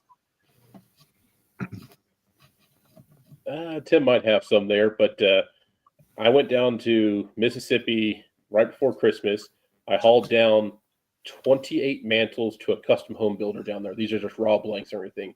I also hauled down some hard maple, some red maple, some black walnut. What else was there, Neal? Anyways, I traded all that to Neal for some camphor logs and some camphor boards, and then I built the closet in my daughter's bathroom out of camphor, and it is amazing. Another really cool log Thomas introduced me to that he showed it to me. I ended up finding some. I don't know if it's even native here. Is that China fir? Has anybody ever cut Chinese that? fir, no, it's not native there. It's crazy. It grows straight as an arrow. It's got pine needles, almost like long, skinny pine needles, and it grows in a cluster. And it's another amazing. Who did we lose? Yeah, so it'll grow in a cluster of like 10 or so trees out of one root stock.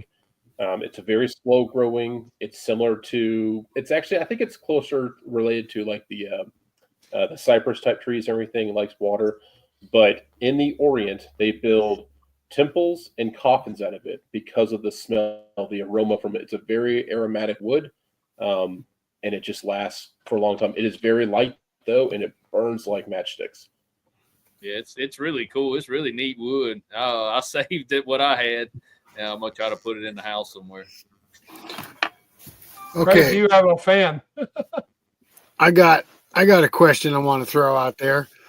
Now, I've been milling for 30 years, and once in a while it becomes so frustrating because you run into a log with tension. We milled a hard maple this morning, and when the first board came off, it was 2 inches thick, and it curled up just like a C. Can you tell if a log's going to have tension in it before you cut it? And is there anything you can do about it after you start cutting it? Anybody? Roll it, cut it, and roll it. You'll see with the wood. I can see it moving. You can tell beforehand. Yeah, beforehand. That's what we want to know. One thing I look at in them pine logs selling that dimensional lumber, if you if you have the pith of that tree, if you had the pith of that log scooted over to one side or the other, you're gonna have some kind of tension in there. It's gonna move on you, and that's what my experience has showed me. So an offset heart. It's an offset heart of that tree. Because we'll have to look for that. Yes. But once you start sawing it, now rolling it over wouldn't done any good. You want to get trees. You can control which way you cut it to roll it can determine which way, if you've got you get a crown or freaking which way it's going to bend. You can I understand what you're saying, but we rolled it over and then the board's coming off or humping up instead of curling up. Yeah, you can kind of control which way. It didn't matter. Yeah, we lost everything off that log just about because it. But I seen one cutting technique when he had a lot of tension in wood. And he made sure to mill that log to where your board would want to bow, I guess, so to speak, put a crown instead of to warp like a C. That a way, if it just kind of bowed sideways or whatever, but your wood stayed flat, you run that through an edger, you can cut that out. But if it does that C shape, you can't do anything with it after that. Yeah, that was right off the mill. I mean, as we was cutting it, it's going. Oh, yeah. So what were you going to say, Thomas? All right, so here's the secret. All right, here's the secret how you can tell if a tree is going to do this before you even cut it. If you see a beautiful tree out in the middle of a field all by itself, do not cut that tree. That tree has spent its whole life fighting the wind. It's under stress. Yeah, we if call you it see a tree shakes. in a beautiful standing forest with lots of other big trees, that's a good tree to get. If you see a tree growing in a hillside, it's 50-50 what it's going to do. But you want trees that are supported with other trees around it. That's why you want to cut trees out of a forest area, vice out of a yard or something like that where there's single standing trees. Any trees that's had its whole life or built lots of branches to keep itself balanced and a large root base because of wind is going to have issues. I mean, there's so much built up pressure and tension in that wood. Well, that's the weird part. Yeah. This was around other trees. It wasn't, or on a hillside. It was weird. I think some logs are out there when you put it on the mill. Some trees just suck. Piss us off. Yeah. All right, you. Yeah, typically with sawing eastern hemlock, we have to watch where we get the trees. If you take tree out of a stand of trees, they're good. If you take a hemlock that's standing by itself, you're going to get the shakes, and it'll just fall apart as you're sawing it, even though it looks like a perfect tree. That shake you're talking about, I deal with that more in cypress than any other tree that I cut. Really? Cypress. I don't know why, but I've had a lot of trouble. And another guy, a buddy of mine, he's got a pretty big mill, saws a lot of wood, and he has a lot of trouble with it. And now, I have talked to Floyd about it. He come on the show earlier, but I've talked to Floyd Brennan about it. And pretty much, if it's got shake, it makes good firewood. I mean, there's nothing you can do with it. Yeah, typically the old timers used to say that the shake was caused by the tree whipping around in the wind, and it broke the fibers inside the tree. But now I see that they're saying it's a fungus that causes it. From the studies I've done on it, and I did a little video on it. It's a bacterium that gets in there that particular year or whatever, and it separates that growth ring from your tree. And if you see it on the butt of that tree, that growth ring, it's going to be all the way to where that growth ring stops at the top. Yeah, you can actually see where it separates. That's right. I've cut wood. It'll look pretty. And then once you get so far down it pops open. I mean, boy, that right there upsets you right there. Yep. Ain't nothing you can do about it. The worst I've seen it in is cherry. I've had some cherry logs that had shake pretty bad. Really? Black cherry. We've never had a cherry come apart. Yep. Yeah, we'll get shake and cherry occasionally. Now with the cherry, I've seen on cherry. Well, it's because you got 20 million of cherry log, I probably won't even cut it. I want that dense, heavy cherry. I got a cherry tree down here. It looks like one of them cartoon guns where the log is sitting there. It split on one end and about 15 pieces. That's firewood. I guess that's grilling wood. There you go. The pizza firewood, right? That's a guarantee it, boy. That thing looks horrible. Pizza ovens. Well, you gotta be careful. Cherry isn't the bark have arsenic in it? Leaves. The leaves. Okay. Leaves have arsenic or strychnine. I don't know if a cow eats them, they'll die. Yeah. If a cow eats a cherry leaf, he'll die. He's dead. Believe it or not. Well, thank you, John. We appreciate that. We try and accommodate everybody.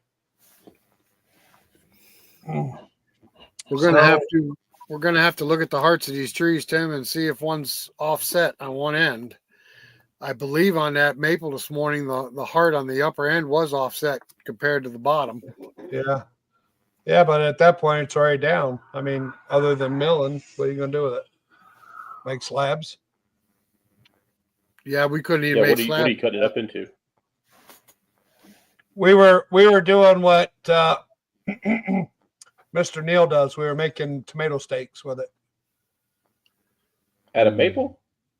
Yeah, hard maple. Wow. We got a billion of them up here. High dollar maple sticks. Yeah. Well, yeah, they are. I'd love some hard maple. Thomas, that's like when you was in Wisconsin looking for to sell black walnut, really nobody wanted it because that was fireplace wood because everybody had it. I couldn't really freaking sell it up there. You're right. It's Now, crazy. Here's something interesting. Black walnut, you can also tap like you do a maple tree, and it's some of the best syrup I've ever had in my life. Really? I didn't know that. You can tap yellow birch too, from what I understand, do the same thing. I've heard that too. I think it takes more sap from a birch or walnut to make a gallon of syrup than it does from a maple tree. Yep. Yeah, a hard maple is like a 40-to-1, 40 gallons to 1 gallon. A soft maple is like a 50-to-1. Black walnut is like 60-to-1. Thomas, Yes. there's a question for you right there. You're pretty knowledgeable about it. Or Andy. Most species of trees subject to being wind shock.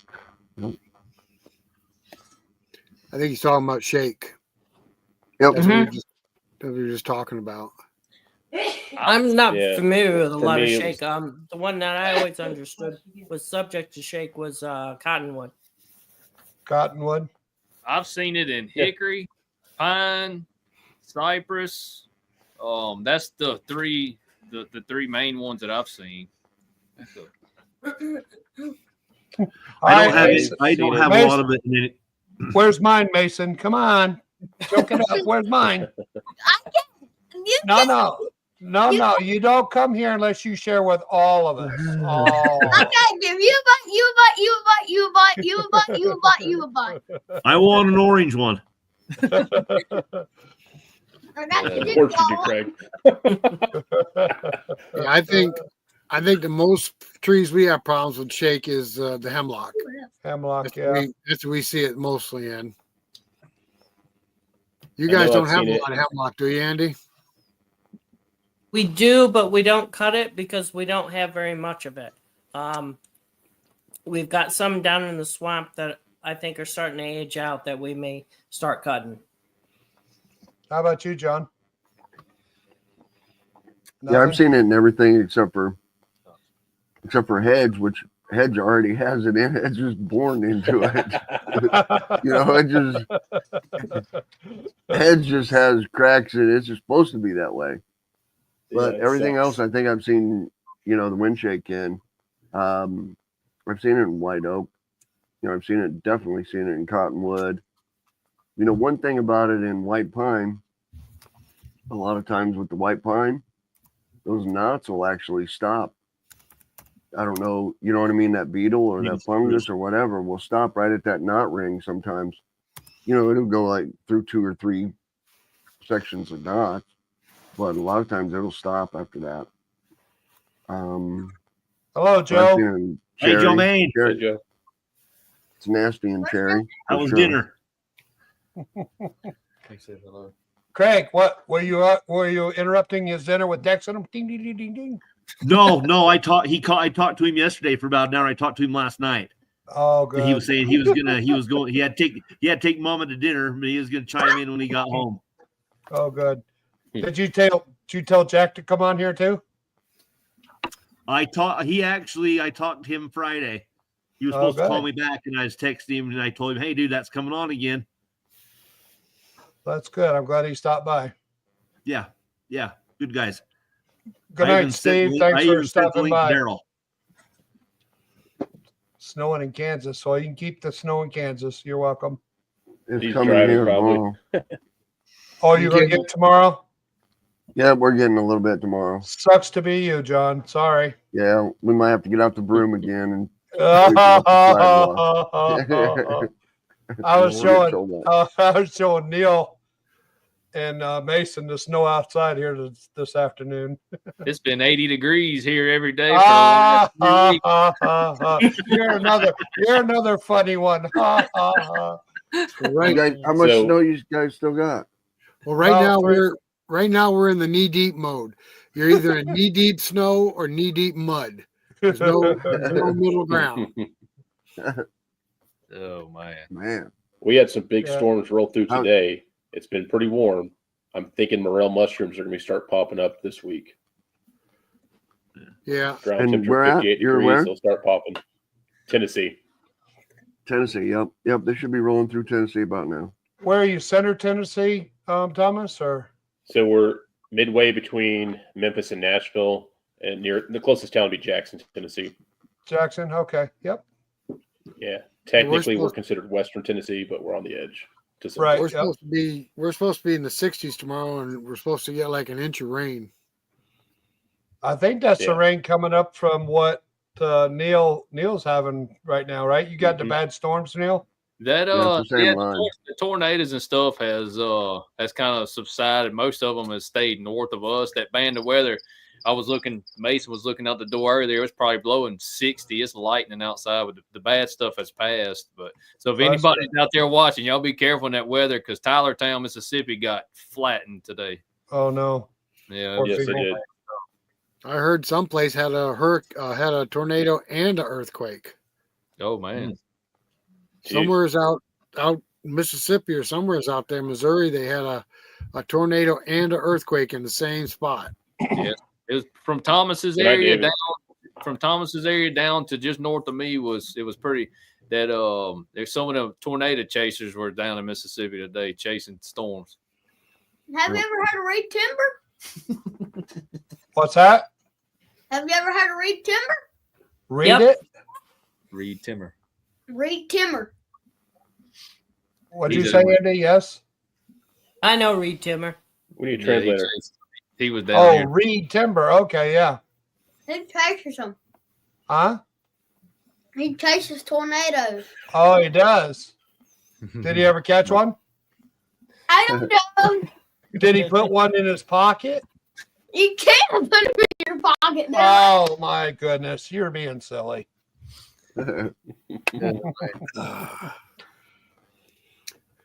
Well, guys, Oh, what do you think about wrapping this up? It's 10 o'clock.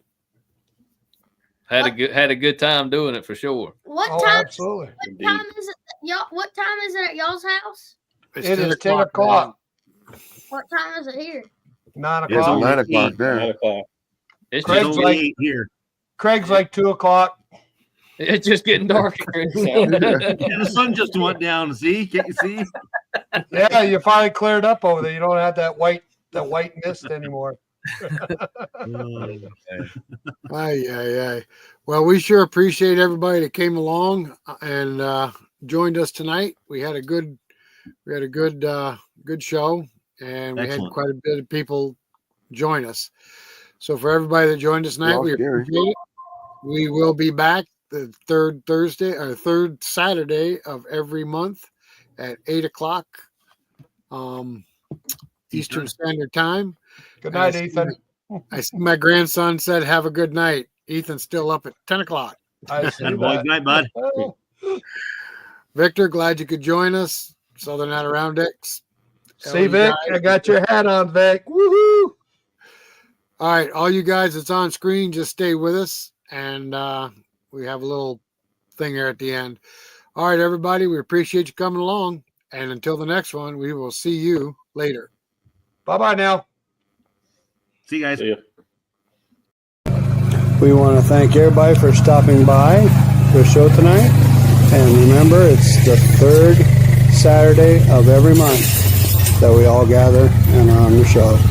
See you later, guys.